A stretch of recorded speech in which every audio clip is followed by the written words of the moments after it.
Éternel, ne me punis pas dans ta colère, ne me châtie pas dans ta fureur, car tes flèches m'ont atteint, et ta main s'est appesantie sur moi. Il n'y a rien de sain dans ma chair, il n'y a plus de vigueur dans mes os à cause de mon péché, car mes iniquités s'élèvent au-dessus de ma tête, comme un lourd fardeau, elles sont trop pesantes pour moi. Ces mots viennent du psaume 38, versets 2 à 6. On dirait que David et moi sommes frères d'époques différentes, car c'est exactement ce que j'ai vécu. J'ai failli périr sous le poids de mon péché, à travers non pas des flèches, mais j'oubliais. Avant de poursuivre l'histoire, je vous prie de vous abonner à la chaîne, d'activer la cloche de notification pour toute nouvelle vidéo postée. Si vous voulez faire des vidéos comme celle-ci, vous pouvez utiliser le logiciel en description. Et si l'histoire vous parle, vous pouvez nous aider à bénir plus de personnes en faisant un don via PayPal. Soyez richement bénis. Je suis Monsieur Callier. Je reviens donc avec mon témoignage. Avant d'arriver à ce stade, croyez-moi, les choses étaient très différentes, car j'étais comme qui dirait le modèle parfait ou presque du bon chrétien. Tout le monde autour de moi savait qui j'étais, puisque je ne me comportais jamais comme le grand nombre. Je me rassurais de toujours agir selon la parole de Dieu, ce qui bien sûr allait en contradiction avec la loi établie par le monde. Dans ma boîte en particulier, c'était un combat quotidien, car mes collègues ne se gênaient pas de détourner de l'argent, accepter des pots de vin et tout ce que vous pouvez imaginer. Hey Callier, comment vas-tu ce matin? Bien Nélia, par la grâce de Dieu, tout va pour le mieux. Et je constate que toi également, ton sourire peut en témoigner. Bien sûr que je suis contente, c'est pas tous les jours qu'on mange un si gros gâteau. Un gâteau? Lequel? Écoute, c'est un secret. En fait, la dernière affaire que je gère a apporté beaucoup plus que prévu. Les bénéfices sont énormes, plus de 10 millions. Alors je me suis tout simplement servie. Je vais enfin commencer à rembourser le crédit que j'ai pris à la banque depuis des mois. Dieu soit loué. C'était juste aberrant qu'elle chantât les louanges de Dieu, avais-je pensé. Elle venait de commettre un vol quand même, mais apparemment tout semblait normal pour elle. Nélia, penses-tu vraiment que Dieu est en accord avec ce que tu viens juste de faire? Cet argent ne t'appartient pas, mais tu l'as quand même pris. Tu sais comment ça s'appelle? Serais-tu en train de me traiter de voleuse? J'étais en difficulté et mes biens allaient être saisis d'ici peu. Alors j'ai une occasion de résoudre le problème et tu me parles de quoi? Je te rappelle que tu n'es pas le seul à connaître Dieu dans cette boîte, ni le seul à prier. Il a répondu à ma prière et c'est tout. Alors garde tes remarques à la noix pour toi, ok? Elle s'en était allée toute furieuse et je m'étais sentie un peu mal, car Nélia était la seule personne avec qui je parlais beaucoup plus au bureau. Elle venait de me confier quelque chose d'assez grave. Je ne savais pas s'il fallait la dénoncer ou rester tranquille. Elle risquait d'avoir de très gros ennuis. Le jour même, je m'étais rendue dans le bureau du directeur pour lui soumettre certains documents. Monsieur Callier, êtes-vous au courant de la dernière affaire qui a rapporté des millions à la boîte? 7 millions pour être bien précis. Mademoiselle Nélia a vraiment fait du très bon travail. Elle mérite d'être félicitée ou d'avoir une prime. Vous pensez pas? Monsieur, je conviens avec vous qu'elle a vraiment fait du bon travail. C'est une femme assez travailleuse et surtout compétente, mais... Mais quoi? Mais rien, monsieur, rien du tout. Je ne pouvais pas la balancer comme ça. Il fallait qu'elle-même décide de changer d'avis.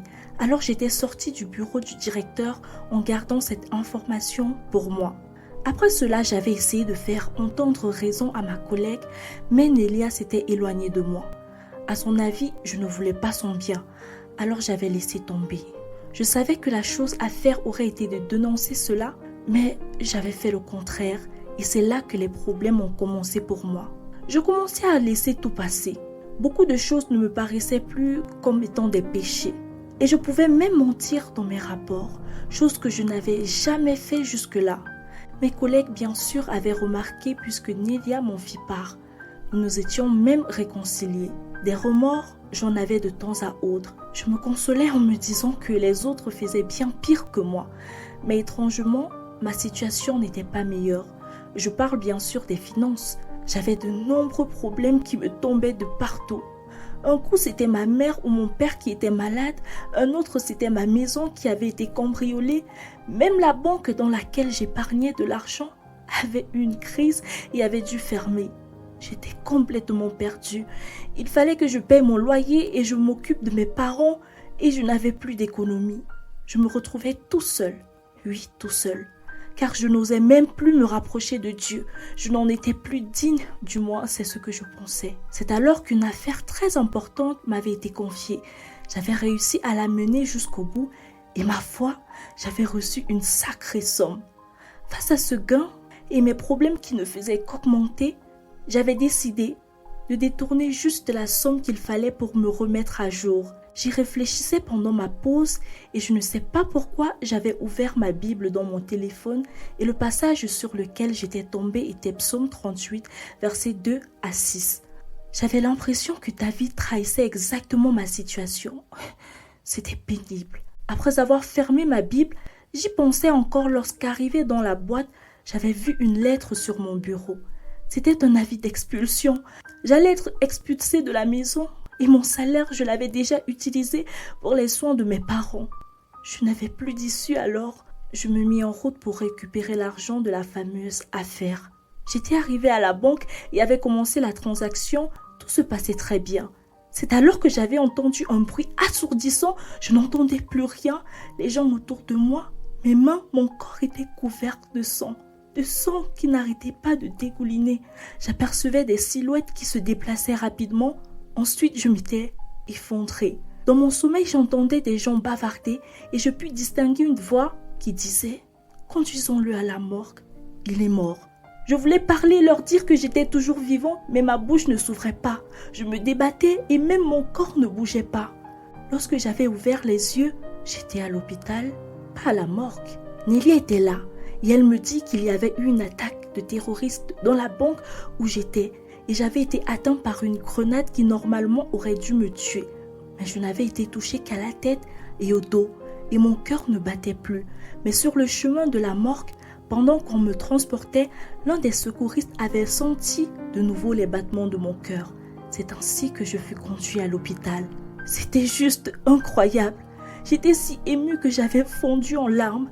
L'amour de Dieu, une fois de plus, m'avait choquée. Moi qui m'étais éloignée de sa face, moi qui étais sur le point de commettre une chose aussi ignoble, il m'avait tiré d'affaire. Je n'avais qu'un mot à la bouche. Merci. Je le disais encore et encore et encore, à tel point que Nélia se mit aussi à rendre grâce à Dieu avec moi.